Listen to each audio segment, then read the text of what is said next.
Hello student, मैं engineer प्रसाद इस video class में आप सभी का स्वागत करता हूं। और आज हम लोग फिजिक्स का बहुत ही महत्वपूर्ण चैप्टर विद्युत शुरू करने जा रहे हैं। और विद्युत के बारे में जहां तक जानकारी है, ऐसा कोई व्यक्ति नहीं है जो विद्युत का उपयोग नहीं करता हो।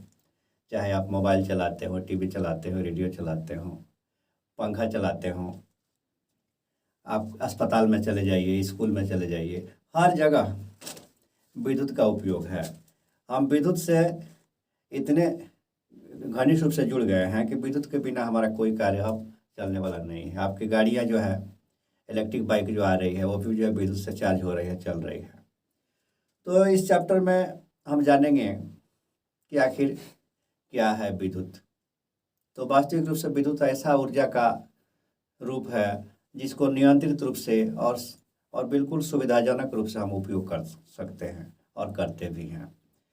तो विद्युत चैप्टर में हम सर्वप्रथम जानने का प्रयास करेंगे कि विद्युत का निर्माण होता कैसे है, वह क्या है जिससे विद्युत धारा बनती है ना, और विद्युत धारा कैसे गति करती है, विद्युत धारा कैसे गति करती है, और विद्युत को हम नियंत्रित तरीके से उपयोग करते हैं। वोल्टेज बढ़ा लेते हैं, वोल्टेज घटा लेते हैं, ऐसा होता है ना जी।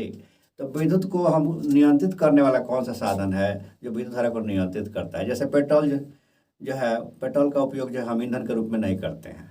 किस रूप में करते हैं जी? अतः गाड़ियों में उपयोग करते हैं, लेकिन वही जो है जलावन के लिए, घरेलू भोजन बनाने के लिए पेट्रोल का उपयोग नहीं करते हैं। क्यों? अतः उसको नियंत्रित तरीके से हम नहीं जला सकते हैं। मगर विद्युत का उपयोग जो है बल्ब को जलाने के लिए आप करते हैं, पंखा चलाने के लिए करते हैं, हीटर चलाने के लिए करते हैं, कपड़ा प्रेस करना हो तो इस्त्री करने के लिए हम करते हैं। और उसमें जो है विद्युत धारा देते ही वह गर्म हो जाता है, बल्ब में विद्युत धारा देते ही वह जलने लगता है। तो आखिर क्या है उसमें, क्या चलता है, क्या गति करता है कि ये सारी क्रियाएं होती है। कभी गर्म हो जाता है तो कभी चमकने लगता है। तो आइए हम जाने। एक टार्च, सभी लोग देखे होंगे टार्च। टार्च में होता क्या है, तो बैटरी को अगर हम उचित क्रम से टार्च में रखते हैं तो यह टार्च क्या करता है, तो विद्युत धारा बल्ब को प्रदान करता है। टार्च में बल्ब लगा होता है और विद्युत धारा किसको प्रदान करता है? बल्ब को। और बल्ब में दीप्ति उत्पन्न होती है, लेकिन ऐसा ही दीप्ति नहीं उत्पन्न होती है, ऐसे ही बल्ब जलने नहीं लगता है। हम क्या करते हैं? स्विच को ऑन करते हैं, स्विच को ऑन करते हैं। और जब स्विच को ऑन करते हैं तो क्या होता है जी, आते यह जो है स्विच जो है, जो इसमें बैटरी लगी हुई है, जो सेल लगा हुआ है, उस सेल का विद्युत संबंध बल्ब से करता है, यानी कि विद्युत का संबंध स्थापित करता है। और इस सेल से धारा उस बल्ब के पास पहुंचती है और वह बल्ब जलता है, जिससे प्रकाश उत्पन्न होता है। तो टार्च में जो व्यवस्था लगी हुई है, इसको नीचे फिगर में दिखाया गया है। ये बल्ब है, यह क्या है, तो धारा बता रहा है। ये आपका बैटरी है। बैटरी आप देखे होंगे, शुष्क सेल देखे होंगे, जिसमें शुष्क सेल जो है, इसमें जो है एक धातु का बर्तन होता है और इसके ऊपर जो है, इसका अंदर एक कार्बन की छड़ होती है और कार्बन छड़ के ऊपर जो है पीतल की टोपी लगी होती है, जो यह धन ध्रुव का कार्य करता है और यह ऋण ध्रुव का कार्य करता है। तो धन ध्रुव को हम संकेत में ऐसे बड़े लाइन से और ऋण ध्रुव को छोटे लाइन से दिखाते हैं। यहाँ पर फिगर में दो बैटरी को जोड़ा हुआ दिखाया गया है। तो बैटरी देख लिए, बैटरी का कौन सा धन ध्रुव है जी? तो पीतल की टोपी जो लगी रहती है, आगे उठा हुआ रहता है, वो धन ध्रुव है और पीछे वाला ऋण ध्रुव है। और इसमें एक स्विच लगा हुआ है। स्विच का भी बात किए थे, जो टार्च में आप स्विच देखे हैं, यही स्विच ऑन करते हैं, टार्च जलने लगता है। तो ये स्विच हो गया और ये एमीटर हो गया। एमीटर क्या है, जो आगे हम लोग पढ़ेंगे, धारा मापने वाला एक यंत्र है। तो यही हम स्विच को ऑन करते हैं तो क्या होता है, आता एक बंद पथ तैयार होता है, यानी कि बैटरी से धारा निकलकर बल्ब में जाती है और बल्ब से धारा घूमते हुए फिर जो है बैटरी में चली आती है। एक बंद पथ, कहीं भी टूटा हुआ नहीं रहता है। और इस व्यवस्था को हम कहते हैं परिपथ। क्या कहेंगे, परिपथ या विद्युत परिपथ, विद्युत परिपथ। तो परिभाषा क्या है विद्युत परिपथ का, तो विद्युत धारा के सतत और बंद पथ को विद्युत परिपथ कहते हैं। सतत माने लगातार, कहीं टूटा हुआ नहीं होना चाहिए, बिल्कुल कहीं टूटा हुआ नहीं होना चाहिए। अगर हम तार जलाते हैं और कहीं से तार कट जाए तो इसका मतलब है कि यह टूट गया, यहाँ से कनेक्शन खत्म हो गया। जब यहाँ से तार टूट जाएगा तो ये बंद पथ नहीं रहेगा और धारा आगे नहीं बहेगी। तो स्विच हमारा क्या करता है, तो परिपथ को बंद पथ बनाता है। और वहीं स्विच ऑफ करते हैं तो स्विच ऑफ करते ही यहाँ से जो है परिपथ टूट जाता है और बल्ब हमारा बुझ जाता है। तो इसमें आप लोग जाने कि विद्युत परिपथ क्या है, तो विद्युत धारा के सतत और बंद पथ को हम विद्युत परिपथ कहते हैं। अगर परिपथ बंद है तो हमारा बल्ब कार्य करेगा, मशीन कार्य करेगा, मोबाइल कार्य करेगा, और वहीं स्विच ऑफ कर देंगे तो परिपथ टूट जाएगा और वह कार्य नहीं करेगा। ये ऑन स्विच और ऑफ स्विच, ऑन स्विच को जो है हम यहाँ बिंदु देके दिखाते हैं और ऑफ दिखाना होगा तो इसको बिंदु को हटा देंगे, बस यही से सिंबल है। ये क्या है, तो बल्ब है, बल्ब का सिंबल है। जब जलेगा तो ऐसे प्रकाश दिखाते हैं, नहीं जलेगा तो प्रकाश नहीं दिखाएंगे। तो विद्युत परिपथ आप समझ गए। अब आइए हम लोग जानना है विद्युत धारा। विद्युत धारा, विद्युत धारा जाने क्या है, विद्युत धारा, करंट। तो विद्युत धारा आप देखते हैं कि एक तार लेते हैं, ये तार दिखाने के लिए है, और इस तार को जो है किसी स्रोत से जोड़ते हैं, चाहे वो बैटरी से जोड़े, है ना, चाहे विद्युत धारा के स्रोत से जोड़े। ऐसे आप लोग जोड़ने का काम मत कीजिएगा, है ना।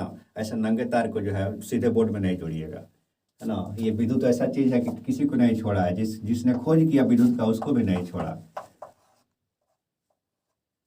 इसके बारे में हम बताएंगे आप लोगों को। तो ये चालक तार है, और चालक तार में कुछ न कुछ बहता है, जिसके कारण नाम रखा गया है धारा, विद्युत धारा। जैसे जल धारा आप सुने हैं, नदियों में जल का बहाव होता है, जल धारा कहते हैं। पवन धारा, गतिशील वायु को हम क्या कहते हैं, पवन धारा, यानी कि वायु चलती है। और इसमें विद्युत धारा नाम क्यों दिया गया, क्या चलता है, जिसके कारण जो इसका नाम रखा गया विद्युत धारा। तो विद्युत धारा में क्या गति करते हैं, तो आवेश गति करते हैं। क्या गति करते हैं, आवेश। और आवेश जो है, आवेश जो है दो प्रकार के होते हैं, एक प्लस आवेश और एक माइनस आवेश। प्लस माइनस आप जानते हो, अभी बैटरी में दिखाए थे, एक प्लस और एक माइनस। तो किसी भी चालक में क्या गति करते हैं, तो आवेश गति करते हैं। और आवेशों के प्रवाह को, आवेश अगर इधर से इधर जाता है तो हम कहते हैं कि धारा बह रही है, परिपथ में विद्युत धारा बह रही है। अब आवेश जो है दो प्रकार का हो गया, एक प्लस और एक माइनस, है ना। प्लस आवेश की रचना किससे होती है और माइनस आवेश की रचना किससे होती है, तो इसके बारे में जाने हैं। तो परमाणु की संरचना पढ़े थे कि परमाणु के नाभिक में प्रोटॉन और न्यूट्रॉन अवस्थित रहते हैं, और इलेक्ट्रॉन जो है नाभिक के चारों ओर गति करते हैं। और उस इलेक्ट्रॉन पर ऋण आवेश होता है, यानी माइनस आवेश होता है। किस पर, तो इलेक्ट्रॉन पर। इलेक्ट्रॉन पर जो है ऋण आवेश होता है, और प्रोटॉन पर धन आवेश होता है। प्रोटॉन पर कौन सा आवेश होता है, धन आवेश, और इलेक्ट्रॉन पर ऋण आवेश। तो किसी चालक में अगर धारा बह रही है तो उसमें किसका प्रवाह हो रहा है, तो उसमें इलेक्ट्रॉन का प्रवाह होता है। इलेक्ट्रॉन गति करते हैं, क्या क्या गति करते हैं, इलेक्ट्रॉन गति करते हैं।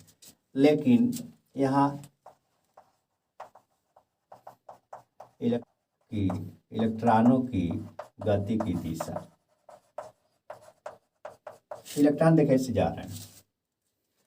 तो सबसे पहले आप जानें कि किसी चालक में अगर धारा बह रहा है, करंट है, तो उसमें क्या चल रहा है, क्या गति कर रहा है, क्या बह रहा है। तो इसमें क्या जाने आता है, किसी चालक में अगर करंट है तो उसमें इलेक्ट्रॉन बह रहे हैं। अब आता है धारा की दिशा, धारा की दिशा। तो धारा की दिशा कैसे लेंगे हम, है ना। तो विद्युत धारा की दिशा जो है इलेक्ट्रॉनों के गति के दिशा के विपरीत मानी जाती है। धारा की दिशा, विद्युत धारा की दिशा कैसे होगी, तो उल्टा हो गई इसका, है ना। अगर इलेक्ट्रॉन जो है यहाँ क्या कहेंगे इसको, बाईं ओर से दाईं ओर जा रहे हैं, तो विद्युत धारा की दिशा क्या होगा, अतः दाईं ओर से बाईं ओर। क्यों होगा, अब इसके बारे में जाने कि जब इलेक्ट्रॉन बह रहा है तो जिधर इलेक्ट्रॉन जा रहा है उधर हम विद्युत धारा की दिशा क्यों नहीं लेते हैं। तो का कारण क्या है कि जिस समय विद्युत परिघटना की खोज हुई उस समय इलेक्ट्रॉनों की खोज नहीं हुई थी, इलेक्ट्रॉनों का खोज बाद में हुआ। इलेक्ट्रॉन जो सूक्ष्म कण है, छोटे कण है ना, और उनका खोज क्या हुआ, बाद में हुआ। तो पहले सिर्फ धन आवेश की खोज हुई थी, और धन आवेश की खोज होने के कारण धन आवेशित कणों की दिशा को ही विद्युत धारा की दिशा मान लिया गया, है ना। धन आवेश जिधर गति करते हैं उसी को क्या कहते हैं, विद्युत धारा की दिशा। और विद्युत की स्थिति यह है कि अगर इलेक्ट्रॉन इधर जाता है तो धन आवेश इधर जाते हैं, निश्चित रूप से उल्टा चलते हैं। ये ऐसी परिघटना है, इलेक्ट्रॉन अगर इधर जाते हैं धन आवेश इधर जाएंगे, और धन आवेश की दिशा को ही हम क्या मानते हैं, तो विद्युत धारा की दिशा मानते हैं। तो विद्युत धारा की दिशा समझ गए, है ना। और विद्युत का निर्माण किसके द्वारा होता है जी, अतः इलेक्ट्रॉनों के द्वारा। किसके द्वारा, इलेक्ट्रॉनों के द्वारा। किसी भी चालक तार में क्या गति करते हैं, अतः इलेक्ट्रॉन गति करते हैं, और विद्युत धारा की दिशा इलेक्ट्रॉन के गति के विपरीत दिशा में ली जाती है।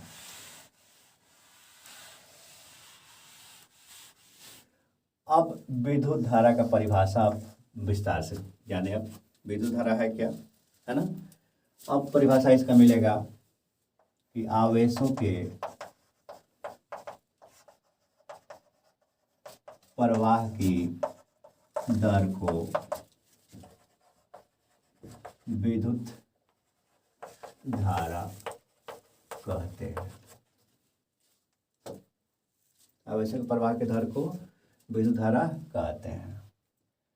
और विद्युत धारा को I से सूचित करते हैं।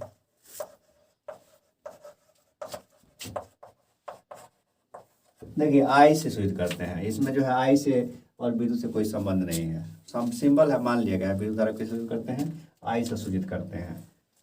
अब विद्युत धारा को कैसे जो है कैलकुलेट करेंगे कि कितनी धारा बह रही है ना। तो विद्युत धारा को कैलकुलेट करने के लिए मान लीजिए कि एक चालक है और यहाँ पर एक काल्पनिक लाइन खींच दिया जाए, तो इस लाइन को, है ना, एक सेकंड में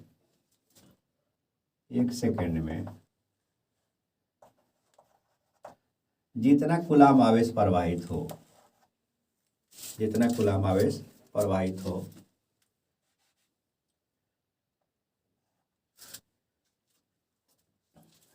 एक सेकंड में जितना कूलाम आवेश प्रवाहित हो, धारा का मान उतना ही होता है।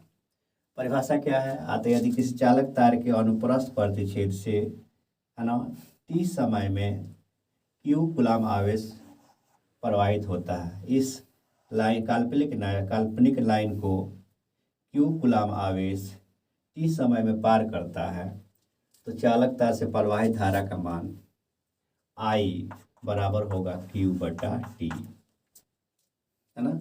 आइए इसको लिखते हैं। यदि किसी चालक तार के अनुप्रस्थ परिच्छेद से t समय में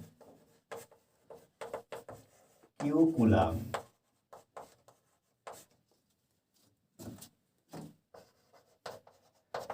आवेश प्रवाहित होता है, तो चालक से प्रवाहित धारा का मान I बराबर Q/T होगा। यह धारा का मान होता है, धारा I का मान होता है I बराबर क्या होगा, तो Q/T। तो किसी चालक का अनुप्रस्थ परिच्छेद से t समय में Q कूलम आवेश प्रवाहित हो तो धारा का मान I बराबर क्या होगा, Q/T। यानी कि धारा बराबर आवेश बटा समय, यानी कि कितना आवेश इकाई समय में इस अनुप्रस्थ काट को पार करता है। अब देखिए आवेश हमने कूलाम लिखा, क्या लिखा, कूलाम। कूलाम में हम आवेश को मापते हैं, किसमें मापते हैं, कूलाम में। आवेश का मात्रा क्या है, कूलाम है। और कितने आवेश को एक कूलाम कहते हैं, तो आइए हम जानते हैं कूलाम के बारे में, है ना, कितने आवेश को एक कूलाम कहते हैं।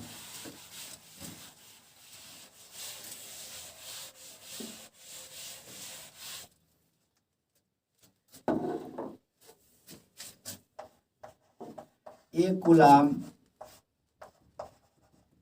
आवेश होता कितना है, तो 6×10⁻18 इलेक्ट्रॉन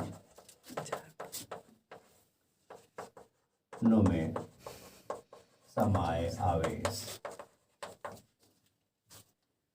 है ना। 6×10⁻18 इलेक्ट्रॉनों में जितना आवेश है उतने आवेश को हम एक कूलाम आवेश कहते हैं। कितना, तो 6×10⁻18 इलेक्ट्रॉन। और एक इलेक्ट्रॉन और कितना आवेश होता है, आता 1.6×10⁻−19 C, यानी कि 1.6×10⁻−19 कूलाम आवेश पाया जाता है। प्रत्येक इलेक्ट्रॉन पर 1.6×10⁻−19 कूलाम आवेश पाया जाता है। तो आप समझ गए होंगे कि एक कूलाम आवेश में कितना इलेक्ट्रॉन होता है जी, तो 6×10⁻18 इलेक्ट्रॉन। और इतने इलेक्ट्रॉन में जितना आवेश होगा उसे हम कहेंगे एक कूलाम, है ना। तो विद्युत धारा का परिभाषा देख लिए, विद्युत धारा का मात्रक, विद्युत धारा कैसे निकालेंगे। अब हम लोग पढ़ेंगे विद्युत धारा का मात्रक।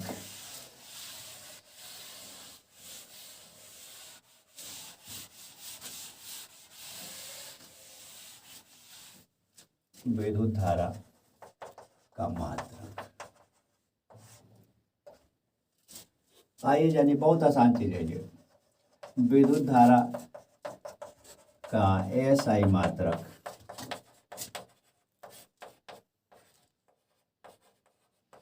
एम्पियर,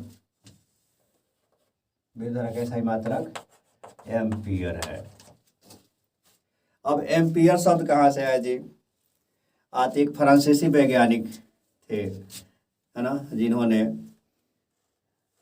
विद्युत धारा के मात्रक का नाम अपने ही नाम पर रख लिया, अपने ही नाम पर उसका मात्रक का नाम रख लिया। और एक ऐसे कौन से वैज्ञानिक थे, फ्रांसीसी वैज्ञानिक, जिनका नाम था आंद्रे, है ना, एम्पियर, आंद्रे एम्पियर। तो Andre Marie ampere, Andre Marie ampere, Andre Marie ampere, ये फ्रांसीसी वैज्ञानिक थे। और इन्हीं के नाम पर जो है विद्युत धारा का मात्रक लिया गया और इसे ए से सूचित करते हैं। अब 1 एम्पियर विद्युत धारा है क्या, अब यहां जानिए, 1 एम्पियर विद्युत धारा, बहुत महत्वपूर्ण चीज है ये। 1 एम्पियर विद्युत धारा कैसे पता चलेगा कि 1 एम्पियर का विद्युत धारा प्रवाहित हो रहा है। तो मान लीजिए कि अगर कोई चालक तार है, कोई चालक तार है और इस चालक तार से विद्युत धारा का प्रवाह हो रहा है।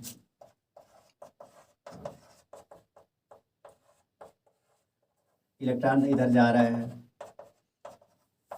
तो धारा की दिशा आपका क्या होगा जी, उसके उल्टा होगा। क्लियर है आपको? इलेक्ट्रॉन की गति की दिशा यह है तो धारा की दिशा इसका उल्टा होगा। तो 1 एम्पीयर विद्युत धारा है क्या? अतः यदि किसी चालक तार से यहाँ एक काल्पनिक लाइन खींच दिया जाए, तो यदि किसी चालक तार के अनुप्रस्थ प्रतिच्छेद से 1 सेकंड में कितना अतः 1 सेकंड में 1 कूलाम आवेश प्रवाहित हो तो चालक से प्रवाहित धारा का मान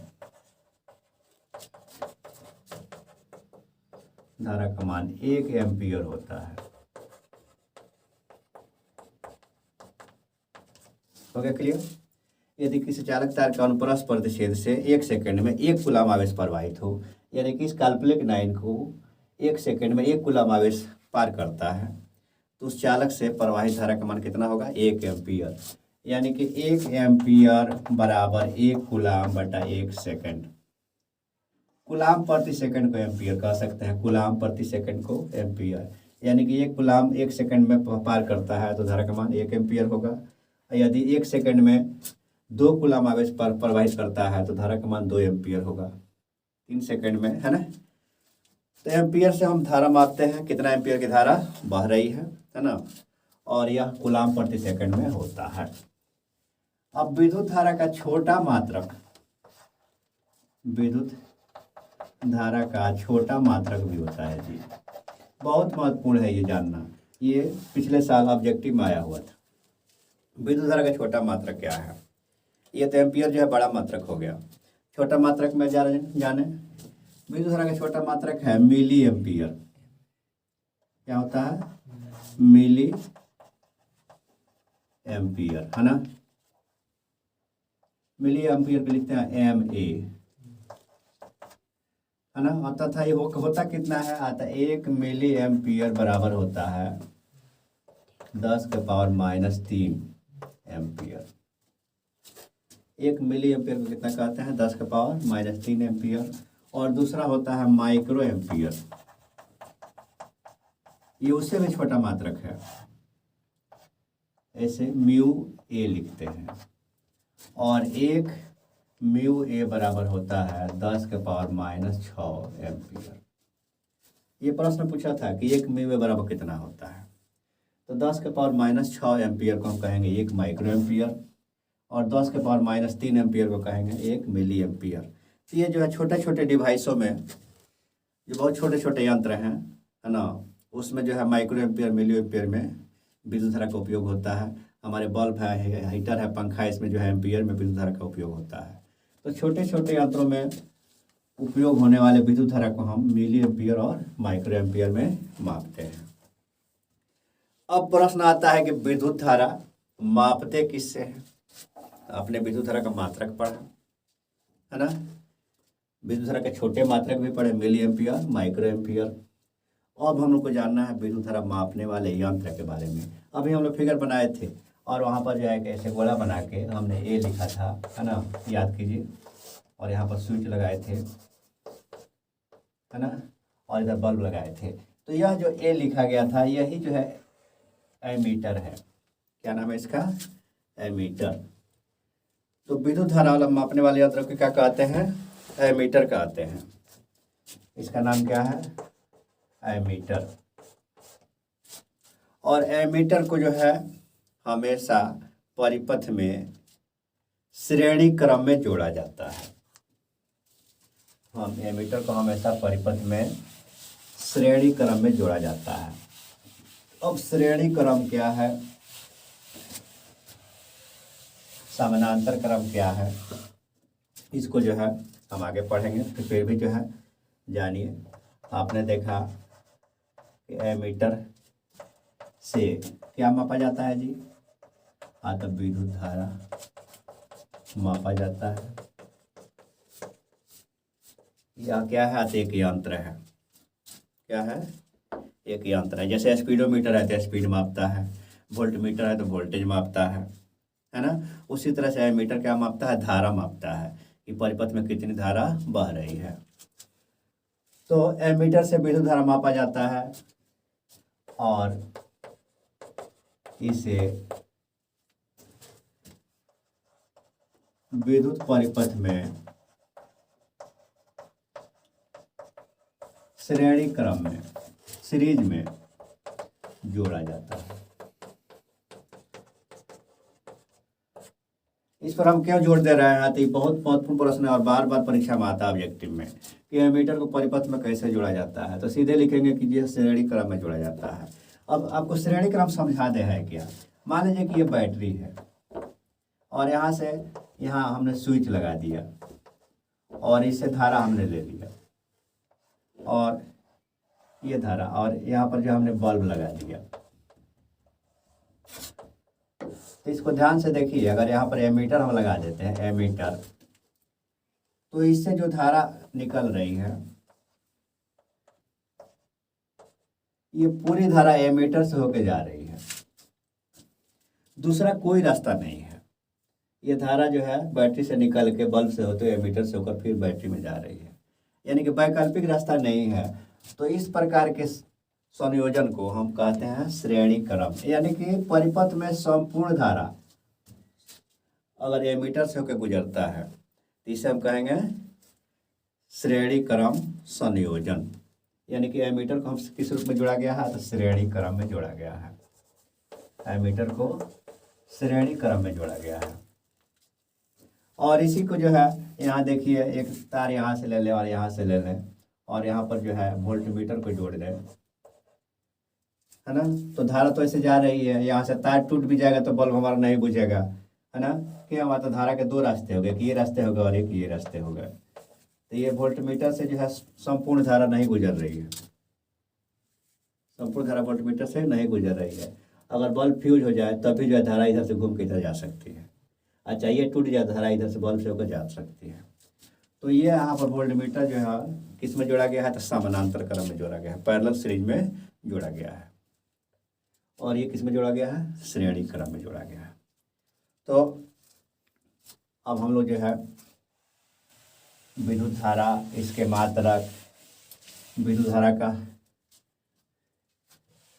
छोटा मात्रक कौन कौन से है उसके बारे में विस्तार से पढ़ लिए। अब हम लोग जो है विभवांतर और विभव के बारे में पढ़ेंगे। आइए अब जाने विभवांतर के बारे में। आप देखते हैं, आप अपने घरों में जाते हैं, अब बल्ब अगर मध्यम जल रहा है तो कहते हैं कि वोल्टेज नहीं है, वोल्टेज नहीं है। तो वोल्टेज क्या होता है, क्यों बल्ब मध्यम जल रहा है ना, क्यों जो है आपका इंडिकेटर बता रहा है कि वोल्टेज कम है, धीमा जल रहा है, उसके बारे में जानेंगे हम। तो वोल्टेज नहीं है यानी कि विभवांतर कम है। कारण क्या है, तो आपके घर में जो परिपथ है उस परिपथ में जो है विद्युत धारा जो बह रही है उसमें इलेक्ट्रॉन कम बह रहा है, इलेक्ट्रॉन कम मात्रा में बह रहा है, इसलिए जो है कहते हैं कि वोल्टेज कम है ना। तो वोल्टेज होता क्या है, आखिर क्या है जो परिपथ में इलेक्ट्रॉनों का प्रवाह कराता है, इलेक्ट्रॉनों का प्रवाह कराता है, उसी के बारे में जानना है। अब आइए देखिए, आदर्श क्षैतिज नली है, एक उदाहरण के द्वारा हम समझेंगे इसको। आदर्श क्षैतिज नली और ये जल है और दोनों तरफ जो है जल का लेवल जो है बिल्कुल बराबर है, यानी समान ऊंचाई तक दोनों टंकी में जल भरा हुआ है। तो जल न तो इधर से इस टंकी में जाएगा न इस टंकी से इस टंकी में जाएगा। क्यों आते, यहाँ पर जो है दाब में कोई अंतर नहीं है। और यही जो है हम क्या करें, एक टंकी को हटा दें तो यहाँ पर जो है जो नली है, नली के एक सिरे पर दाब जो है बढ़ जाता है और यहाँ पर दाब क्या हो गया, कम हो गया। और इस स्थिति में जो है जल इससे जो है गिरने लगेगा, यानी कि जहाँ अधिक दाब है उस सिरे से, जहाँ कम दाब है उस सिरे की तरफ जल का प्रवाह होगा। और यह दाब में अंतर किसके द्वारा हो गया, तो गुरुत्व के द्वारा, गुरुत्व बल के कारण। पृथ्वी जो बल लगाती है उस बल के कारण दाब में अंतर हुआ और इस नली से जल का प्रवाह होने लगा। लेकिन आप विद्युत धारा के बारे में देखें, विद्युत धारा में चालक तार ऐसे हो, ऊपर नीचे हो या क्षैतिज हो, किसी भी दिशा में हो, है ना, विद्युत धारा का प्रवाह होता है। तो यहाँ पर गुरुत्व बल कोई कार्य नहीं कर रहा है, गुरुत्व बल कोई कार्य नहीं कर रहा है। तो आखिर वह क्या है जो विद्युत धारा का प्रवाह कराता है ना। तो इसमें क्या है, तो वोल्टेज क्यों कम हो जाता है और वोल्टेज कैसे बढ़ाया जाता है उसके बारे में हम लोग पढ़ेंगे। तो किसी चालक के सिरों के बीच, है ना, इलेक्ट्रॉनों को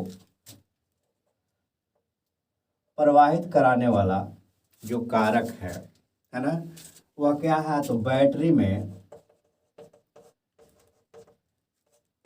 संचित रासायनिक ऊर्जा है, संचित रासायनिक ऊर्जा।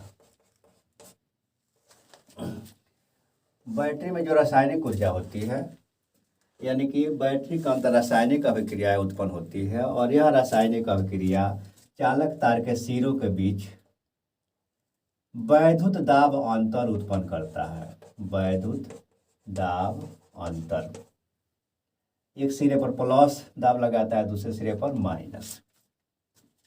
ठीक है, तो बैटरी के अंदर होने वाली रासायनिक क्रिया चालक के सिरों के बीच वैद्युत दाब उत्पन्न करता है, जिसे हम कहते हैं विभवांतर। क्लियर हो गया। तो किसी भी चालक के सिरों के बीच अगर हमको विभवांतर उत्पन्न करना है तो उसको हम किससे जोड़ेंगे, तो बैटरी से जोड़ेंगे। किससे जोड़ेंगे, बैटरी से जोड़ेंगे। और बैटरी जो है सिरों के बीच क्या उत्पन्न करता है, विभवांतर उत्पन्न करता है, यानी कि वैद्युत दाब अंतर उत्पन्न करता है। और वैद्युत दाब अंतर के कारण ही जो है इलेक्ट्रॉन एक सिरे से दूसरे सिरे तक गति करते हैं। यानी कि बैटरी के अंदर होने वाली रासायनिक अभिक्रिया इलेक्ट्रॉनों को ऊर्जा देता है और उस ऊर्जा को मिलते ही यही बैटरी को हम चालक तार से जोड़ते हैं, चालक तार में उपस्थित इलेक्ट्रॉन गति करने लगते हैं। हो गया क्लियर। तो जितना ऊर्जा देंगे, जितना बैटरी लगाएंगे, उतना ही ज़्यादा विभवांतर उत्पन्न होगा। आप देखते हैं बैटरी पर जो है, जो आपका सूखा सेल होता है उस बैटरी पर लिखा रहता है 1.5 वोल्ट, है ना। आप टॉर्च जलाते हैं, 2 बैटरी जैसे लगा के कम प्रकाश देता है, 3 बैटरी लगाते हैं प्रकाश बढ़ जाता है, 4 बैटरी लगाते हैं और प्रकाश बढ़ जाता है, यानी कि विभवांतर बढ़ता जाता है।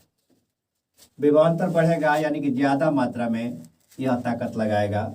एक बैटरी जो ताकत लगा 1.5 वोल्ट का लगाया, दूसरा 2 बैटरी जोड़ेंगे तो 3 वोल्ट का हो जाएगा, 4 बैटरी जोड़ेंगे तो 6 वोल्ट का हो जाएगा। और इस तरह से चालक के सिरों पर दाब में अंतर जो होगा बहुत अधिक होगा, और अधिक होगा तो ऊर्जा इलेक्ट्रॉनों का प्रवाह ज़्यादा होगा, यानी कि विभवांतर ज़्यादा होगा तो इलेक्ट्रॉनों का प्रवाह ज़्यादा होगा। अब आप समझ में आ गया होगा कि विभवांतर है क्या। तो चालक के सिरों के बीच विभव का अंतर है, विभव का अंतर है, और यह अंतर विभवांतर कहलाता है। और विभवांतर उत्पन्न करने का हमारा स्रोत क्या है, तो बैटरी है ना। चालक के सिरों के बीच हम बैटरी जोड़कर बैटरी की मात्रा बढ़ाकर हम विभवांतर को बढ़ाते हैं या विभवांतर को घटाते हैं। अब विभवांतर का परिभाषा हम क्या देंगे, है ना। तो विभवांतर बैटरी से हमें ऊर्जा मिलती है और यही ऊर्जा जो है विभवांतर उत्पन्न करता है। तो किसी चालक तार के सिरा ए से सिरा बी तक, है ना, इकाई धन आवेश को, है ना, एक सिरे से दूसरे सिरे तक ले जाने में जितना कार्य करना पड़ता है उसे हम सिरों के बीच विभवांतर कहते हैं। एकांक धन आवेश को, है ना, एक बिंदु से दूसरे बिंदु तक ले जाने में जितना कार्य करना पड़ता है उस कार्य को हम क्या कहते हैं, सिरों के बीच विभवांतर कहते हैं। और विभवांतर का मात्रा क्या होता है, वोल्ट होता है। ठीक है, तो परिभाषा क्या होगा, अतः यदि किसी चालक के एक सिरे से दूसरे सिरे तक एक कूलाम, एक इस चालक के एक सिरे से दूसरे सिरे तक क्यू कूलाम आवेश को ले जाने में W जूल कार्य होता है, तो चालक के सिरों के बीच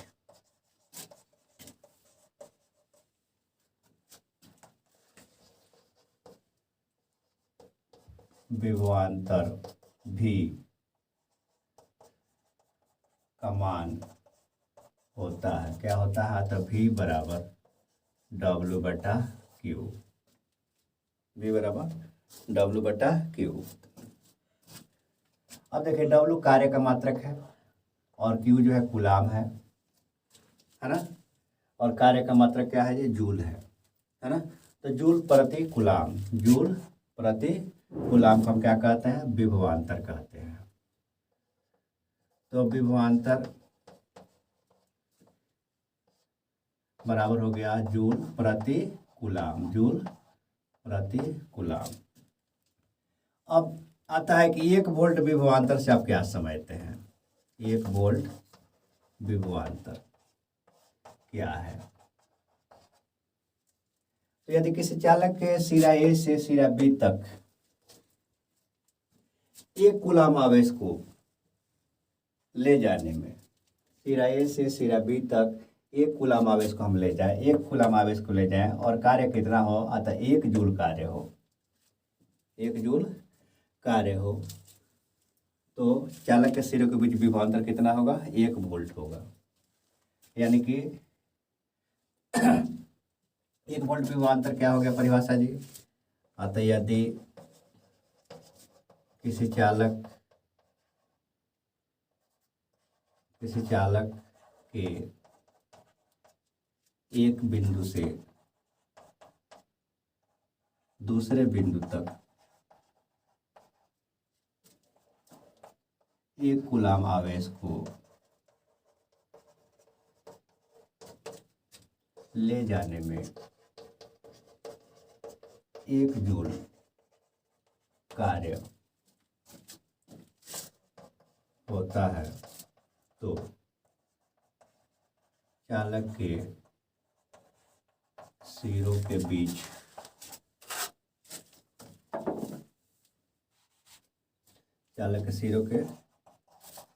विभवांतर 1 वोल्ट होता है।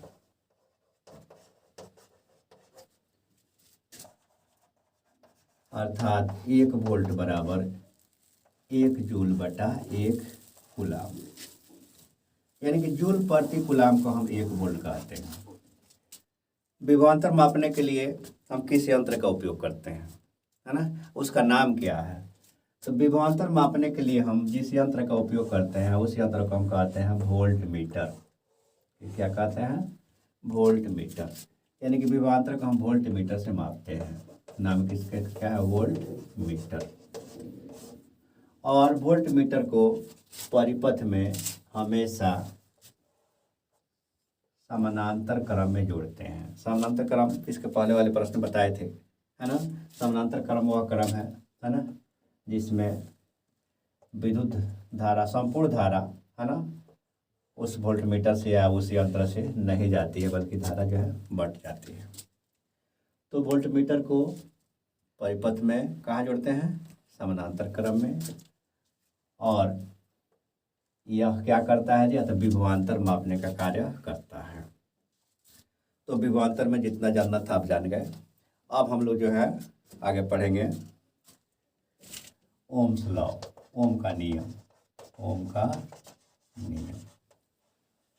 और ओम का नियम हम लोग अगले वीडियो में पढ़ेंगे। यह वीडियो लंबा हो गया है, फिर अगले वीडियो में हम मिलते हैं।